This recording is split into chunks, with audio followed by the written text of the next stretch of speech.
जो खानदानी रईस हैं, मिजाज रखते हैं नर्म अपना, तुम्हारा लहजा बता रहा है दौलत तुम्हारी नई नई है। यही शेर पड़ा था विधानसभा के अंदर कांग्रेस विधायक ने, तो पाकिस्तान पाकिस्तान आखिर क्यों गूंजने लगा। सचिन पायलट अपनी पहुंच बनाने में लगे हुए हैं। कुछ दिन पहले वो आरएलपी सांसद हनुमान बेनीवाल के साथ एक शादी समारोह में शिरकत करते हैं और वहां पर एक फोटो खिंचवाते हैं जो जमकर वायरल होती है।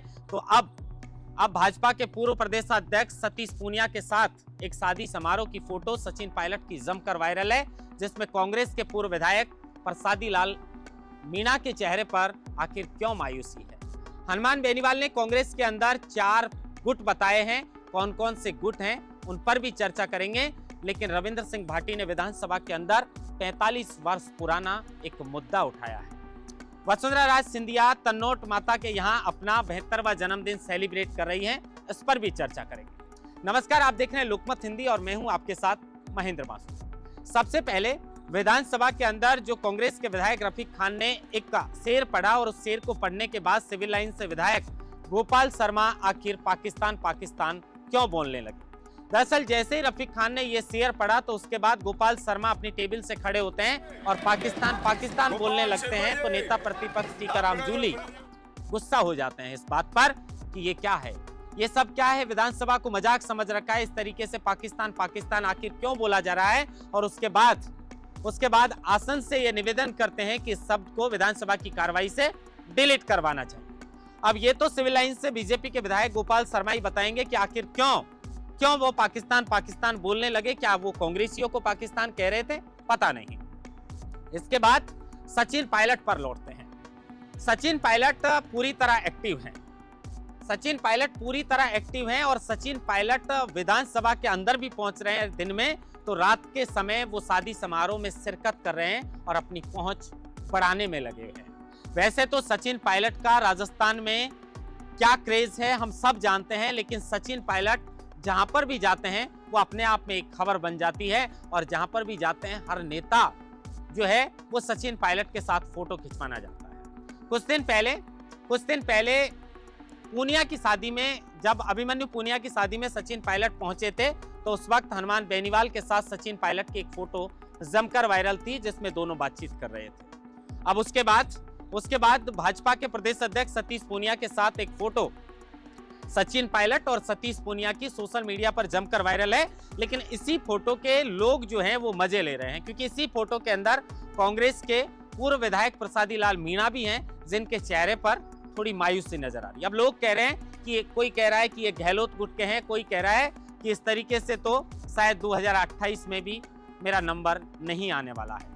वैसे चिकित्सा मंत्री रहे हैं प्रसादी लाल मीणा और गहलोत गुट के भी माने जाते हैं, और इसी को लेकर जब ये फोटो सोशल मीडिया पर जमकर वायरल है तो 2 दिग्गज नेताओं की जमकर लोग तारीफ कर रहे हैं, सचिन पायलट और सतीश पूनिया की, लेकिन प्रसादी लाल मीणा के सब मजे ले रहे हैं। खैर, इससे हटके अगर सचिन पायलट की बात करें तो सचिन पायलट विधानसभा के अंदर जब गोविंद सिंह डोटासरा नहीं पहुंच रहे हैं इस वक्त, तो सचिन पायलट विधानसभा भी पहुंचते हैं और उसके बाद रात के समय शादी समारोह में शिरकत करने के लिए भी पहुंचते हैं। शायद सचिन पायलट अपने मिशन 2028 पर लग चुके हैं, क्योंकि कांग्रेस पार्टी की 2013 में भी बुरी तरह करारी हार हुई थी और उसके बाद सचिन पायलट को राजस्थान का प्रदेश अध्यक्ष बनाया था और प्रदेश अध्यक्ष रहते हुए सचिन पायलट ने जमीनी स्तर पर कांग्रेस को सत्ता में लाने के लिए जी और जान से मेहनत की थी और उसका फल मिला था 2018 के अंदर, जब सचिन पायलट की बदौलत और कांग्रेस के संघर्ष की बदौलत जो कांग्रेस की करारी हार 13 में हुई थी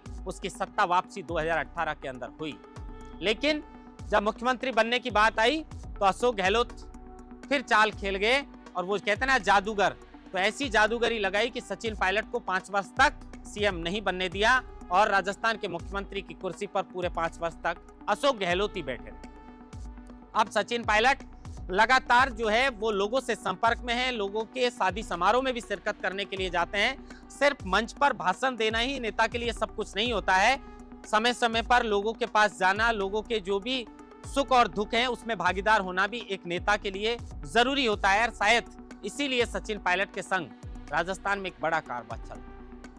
रविंद्र सिंह भाटी पर लौटते हैं। रविंद्र सिंह भाटी विधानसभा के अंदर एक ऐसा मुद्दा उठाते हैं जो मुद्दा लगभग 45 वर्ष पूर्व का मुद्दा है। दरअसल 45 वर्ष पूर्व रविंद्र सिंह भाटी ने कहा कि मैं बॉर्डर के गांव पर, जो बॉर्डर का जिला है वहां पर हमारा जिला लगता है बॉर्डर पर, और मेरा विधानसभा क्षेत्र भी बॉर्डर पर लगता है। आज से 45 वर्ष पूर्व एक किसान भगू सिंह जो है वो किसानी का काम करता करता वो पाकिस्तान की सीमा के पार चला जाता है और वहां के रेंजर्स उसे बंदी बना लेते हैं और 45 वर्ष से पाकिस्तान ने उसे बंदी बना रखा है। आज भी उसका परिवार उसका इंतजार करके बैठा है, लेकिन ना तो राज्य की सरकार और ना ही केंद्र की सरकार इस मामले पर कोई ध्यान देती है। पाकिस्तान के अंदर बहुत सारे रिश्ते सीमांत के जिलों के हैं और इसी को लेकर रविंद्र सिंह भाटी ने यह भी शिकायत की कि उन्हें बहुत बार दिल्ली के चक्कर काटने पड़ते हैं वीजा के लिए और काफी कठिनाइयों का सामना करना पड़ता है। इस पर भी सरकार को सोचने की जरूरत है, क्योंकि बॉर्डर के कई गांव जो हैं उनकी रिश्तेदारी आपस में है और उसी के चलते जब उन्हें उस देश में जाना पड़ता है तो उसके लिए उन्हें वीजा जरूरी होता है और अगर वीजा बनवाना पड़ेगा तो उसके लिए बार बार दिल्ली चक्कर कटवाने पड़ते हैं। तो थोड़ा अगर सरकार इस पर ध्यान दे तो उन लोगों के लिए सहूलियत हो सकती है। इसके बाद अब लौटते हैं हनुमान बेनीवाल के ऊपर।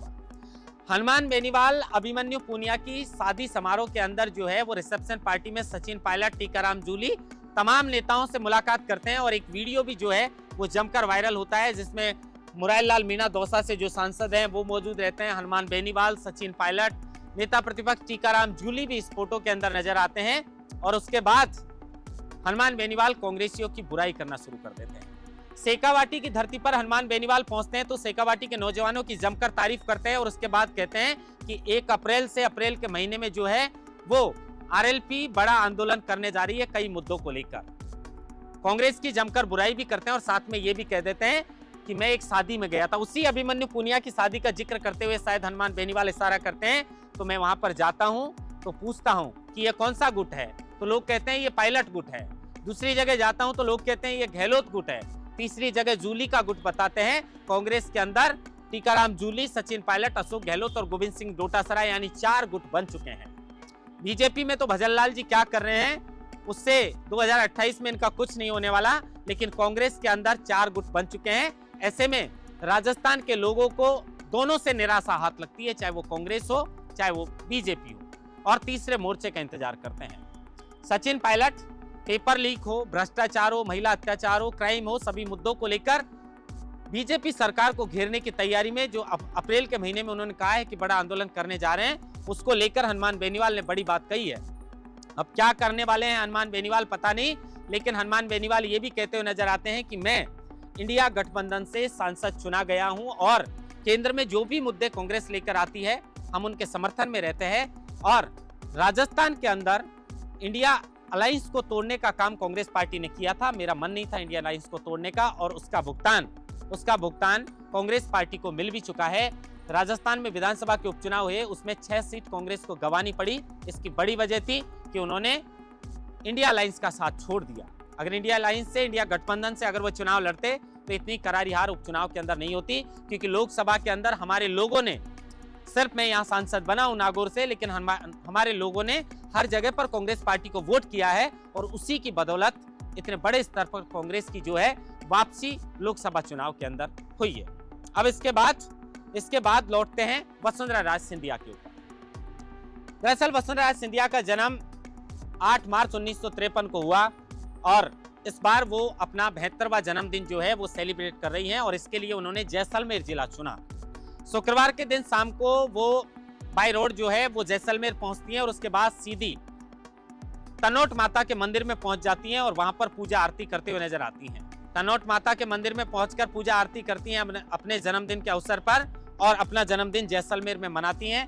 आज जगह जगह पर महारानी के इस जन्मदिन के अवसर पर उनके कार्यकर्ताओं ने जो है, उनके समर्थकों ने जन्मदिन सेलिब्रेट भी किया है, वो खुद जैसलमेर के अंदर हैं। तनोट माता के मंदिर में वसुंधरा राजे सिंधिया ने अपना जन्मदिन सेलिब्रेट किया है। इसको लेकर राजनीतिक लोग जो हैं वो इसके कई मायने निकाल रहे हैं और कह रहे हैं कि राजस्थान से वसुंधरा राजे सिंधिया को मुख्यमंत्री पद से दूर कर दिया तो हो सकता है कि उन्हें पार्टी का राष्ट्रीय अध्यक्ष बना दिया जाए, क्योंकि वो पार्टी के राष्ट्रीय उपाध्यक्ष हैं। अब ये राजनीति है, किसको क्या बनाएंगे नहीं बनाएंगे, लेकिन लोग हैं इस तरह की चर्चा कर रहे हैं और शायद महारानी कोई मैसेज देना चाहती हैं, इसलिए वो जैसलमेर तनोट माता के मंदिर के यहाँ से अपना जन्मदिन सेलिब्रेट कर रही है। 1200 वर्ष पुराना है ये तनोट माता का मंदिर, जो 1200 वर्ष पुराना ये बहुत विख्यात मंदिर है। और चाहे वो 1965 हो या 1971 का युद्ध हो, उसमें भारतीय सेना का एक प्रतीक माना जाता है तनोट माता का मंदिर, जो हमेशा जो वहाँ के बीएसएफ के जवान हैं वो भी इस मंदिर के अंदर पूजा अर्चना करते हुए आपको दिखाई देंगे। और इसी मंदिर के अंदर बीएसएफ के जवानों ने वसुंधरा सिंधिया और जो बीजेपी के विधायक, पूर्व विधायक सहित जो भी नेता वसुंधरा सिंधिया के साथ पहुंचे हैं, उनका बीएसएफ के जवानों ने भारी स्वागत भी यहां पर किया है। अब वसुंधरा सिंधिया ने 72वां जन्मदिन अपना मनाया है और आगे हम भी यही उम्मीद करते हैं कि वो उनका जो है वो हमेशा खुश रहें, दीर्घायु हो। और जिस तरीके से उन्होंने राजस्थान की राजनीति में एक नया मुकाम हासिल किया है और एक कद्दावर नेता रही हैं, वो इसी तरीके से राजनीति में अपनी छाप छोड़ती रहें।